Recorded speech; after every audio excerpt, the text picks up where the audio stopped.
Okay guys, welcome to today's video. I'm just gonna get pretty much right into it. I wanted to read a lot this year and I did not. I feel like I just got into like a really bad reading slump. My voice is so raspy, give me a second. And I'm the type of person who cannot read during the school year. I don't know what it is, but like I just don't have time, nor do I like care to find time to do it. But this year I did, not this year, last month I did. And I managed to read 8 books. Am I missing one? I am missing some. Okay, yeah, so there was 8 and I forgot one of them. Okay, yeah, there was 8, but I don't have 2 of them with me. Okay, I forgot about those. We'll just start with the ones I do have.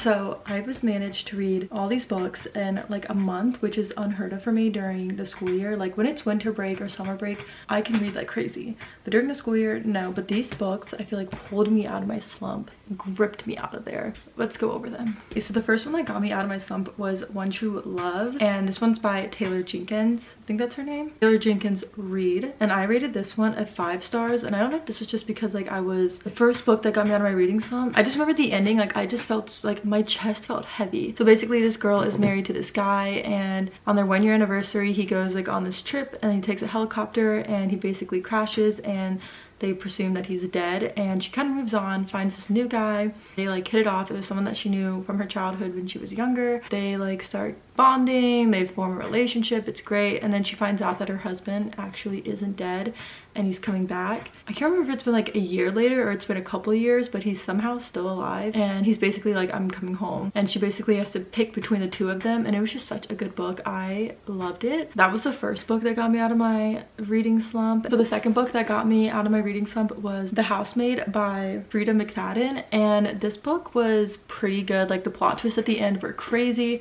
I can't read in the car, and I was literally reading this in the car. I was heading to a road trip and I had like 100 pages left, and I was like, I need to finish this book. This one's about this girl who gets hired at this house, but like the wife at this house is like crazy. The maid kind of starts falling for the husband a little bit. It's like a whole weird thing. The wife is like literally crazy. She makes messes and then like blames it on the maid, even though she makes the mess right in front of the maid. And she makes up lies about like her daughter and like her life, and it's just weird. And her husband, it looks severely depressed. You're just kind of like, why does he stay with her? Like clearly something's up. Like she's just not, the wife is not giving, and the maid is just kind of figuring out like, why is this like this? And then her room is literally like in the attic and she's like locked in there. I don't know, it's weird. The maid has a backstory too. Basically, this bitch is ready to fight back if need be. Like she has a history of stuff that you kind of find out throughout the book. Yeah, the plot twist at the end, absolutely crazy. Was not expecting it. I feel like I'm usually good at like predicting things, but this one, did not get this one right. And it was so good.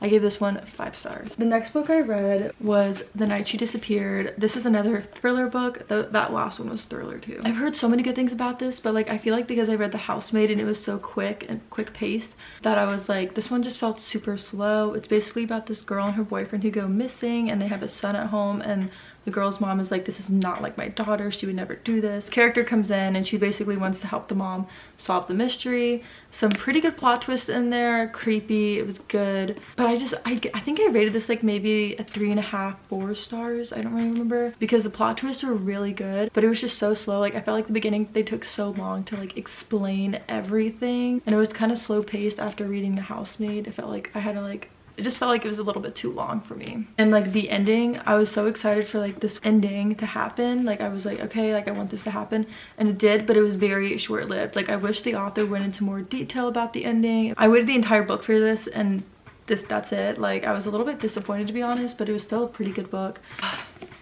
The next book I read, I think this is gonna be my favorite book of the year, if I'm being honest. Like so freaking good. This is called The 7-Year Slip by Ashley Poston. Y'all, amazing book. Okay, this is like the one book that I cannot figure out how to describe, because like in general I'm not the best at describing things and explaining things, but this one, it has like a hint of like magic in it. So the girl gets her aunt's apartment. Her aunt always talked about how her apartment had like this little magical aspect to it, where it would take you like 7 years in the past sometimes, and you just like never know when, like you don't get to pick. And then so this girl basically gets her aunt's apartment, and she walks in one day and she's 7 years in the past and there's a guy in there. She basically starts falling for the guy, and then again, whenever she leaves the apartment, she never knows if she's gonna, when she walks back in, if it's gonna be 7 years in the past or present.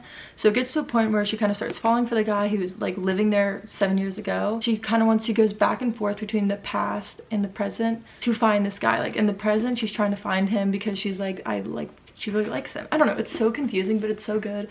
I rated this at 5 stars. I think it'll be my favorite book of the year. I've heard also amazing things about it. She's basically just trying to find this guy who literally lives 7 years in the past, and she tries to find him in the present. I literally can't even describe this book, but it is so freaking good. I'm pretty sure everyone I've recommended this to has read it and given it 5 stars. Like one of my sisters doesn't really read often, and she read this in like a day or two and gave it 5 stars. And yeah, this is like, I think, gonna be my all-time favorite book of the year. I don't know what it was about it.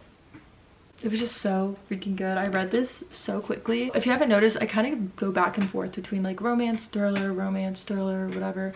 I can't do too many thrillers at once. I did with The Housemaid and The Night She Disappeared, and The 7 Year Slip was such a nice romance to have after the thrillers. So the next book I read was None of This Is True by Lisa Jewell. It's a thriller. I rated this 4 stars. It's basically about this girl who's celebrating her 40th birthday at this pub, and she has her own podcast. Her name is Alex, and she runs into this girl named Josie on her 40th birthday, and Josie's like, oh my god, like we have the same birthday. They find out they were born the same day, obviously, same hospital. Like it was just like a bunch of weird coincidences. Josie starts to become like weirdly obsessed with Alex and convinces Alex to let her be on her podcast. And Alex is like, okay, sure, like it'll be interesting to have like a regular person, I guess, on my podcast, because she usually does like celebrities. Josie goes on to share her life story, but her life story is like super traumatizing and crazy, and Alex is like, oh, what the fuck. Yeah, and basically Josie like again becomes obsessed with her. She's like stalking her, judging her marriage, like doing all this crazy shit, and it's just like, you're like, what the fuck is wrong with this girl? And then eventually Josie shows up one night, like, and everything's, it's like this crazy shit that goes down. Yeah, the ending was just like crazy. It all happened so quickly, and I was like,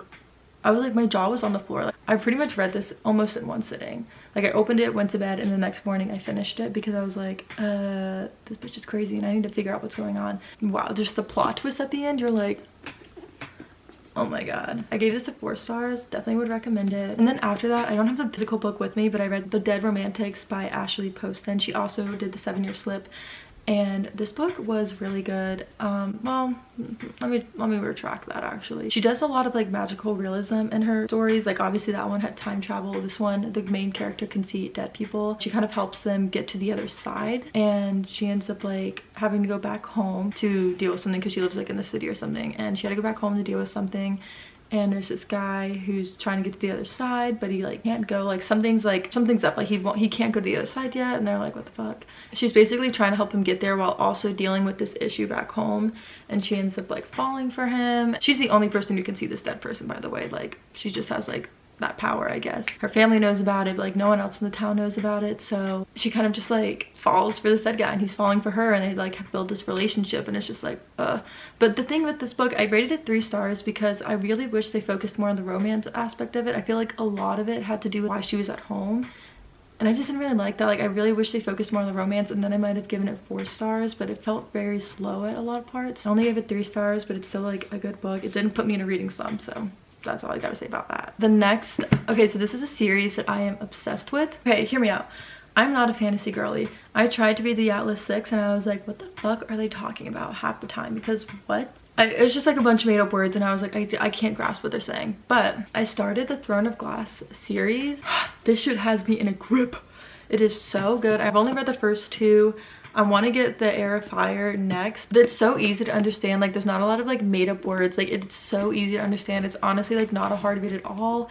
I rated this 4 stars. It was like a 4.5 stars. It is by Sarah J Maas. So this is the first one. The first one is about her fight for freedom. Comes to fight for survival, because basically the king is like, if you win the championship and you become my assassin, then after like a couple years you'll be free and you won't owe any debt, and you can just like go on, because she was like a slave basically for him after she got captured. So she was like, hell yeah, like get me the fuck out of here. So she agrees to the championship, and then she has to compete against 23 other competitors. Eventually, like a little bit into the competition, like it's like a couple months I think of the competition, like a couple weeks in, like, some of the people she's competing against start getting killed and no one knows like what's killing them. So her fight for freedom kind of becomes her fight for survival, you know, like, oh shit. But she has to kind of like fight to be the king's champion and also try to figure out what the fuck is killing everyone. And I just love all the characters, the main characters in them. They're so, the captain of the guard, I love him. So definitely recommend this book. And then the second book in the series is The Crown of Midnight. This one was also really good. I loved this book. I rated this one, I think, 0.75 stars because the ending had me floored. I was like, no fucking way. Basically learned so much more about her and the other characters. I don't even know how to explain this book because I feel like so much shit went down in this book. Like, I'm trying to figure out how to explain it. So spoiler alert, kind of, but I mean, it's kind of obvious since the series continues. She does win the championship and becomes like the king's champion. She's still not loyal to the crown because she hates the king, hates what he stands for, hates like this whole area, but she was taught by them, so she's technically was their slave and now she's his champion. But she's still not loyal to him. She goes through great lengths to like not go against him, but like not exactly do what he says either without him knowing, because if he finds out, he will kill her and the captain of the guard. But then she finds out that other people are kind of after the king and want him dead too, and she's kind of caught in the middle, like, do I join them? Do I like protect the king? Because if she goes against the king, like, he's gonna kill like almost everyone she loves. There was a lot of heartache in this one. Like, I literally cried at one point because one of my favorite characters, like, I can't get into it, you just have to read it. God, I just can't say enough about the series. I'm so excited to get the third one. And then, like I said, the plot twist at the end had me floored. I was like, no fucking way. And I really wanted to get the third one, but I was like, I just need a break from like the violence. I just need a break. I need a little romance. New characters introduced, new plot lines, sad plot lines. One of the things about these books is since like there's kind of like two love interests for her. Some portions of the book I'm like, oh my god, I'm rooting for her and the prince, and then the other parts of the book I'm like, oh my god, her and the captain of the guard. And especially in this one, like the first one, I felt like I was super like captain of the guard. Like I felt like him and her were perfect for each other. But then some parts in this book I was like, maybe the prince, like, I don't know. Please read the series. I'm pretty sure there's like a bunch of in the series. Like I'm pretty sure there's like 9 I heard, but there might be a little bit less than that. But honestly, worth it. Like I said with this one, so easy to understand. It's not like you're sitting there dumbfounded because you don't know like what word they just made up. Like it's pretty easy to understand. And then this one is the one I'm reading now. I'm not done with this one. I'm about like 56% through, I think. I'm on chapter 30, and this is fine print. So I'm not done with this one, so I don't even know if I should count it, but I am flying through this one because I just started it like 2 days ago, I think. And I've been home and I've been super busy, but I've still found time to read. Like I have this much left.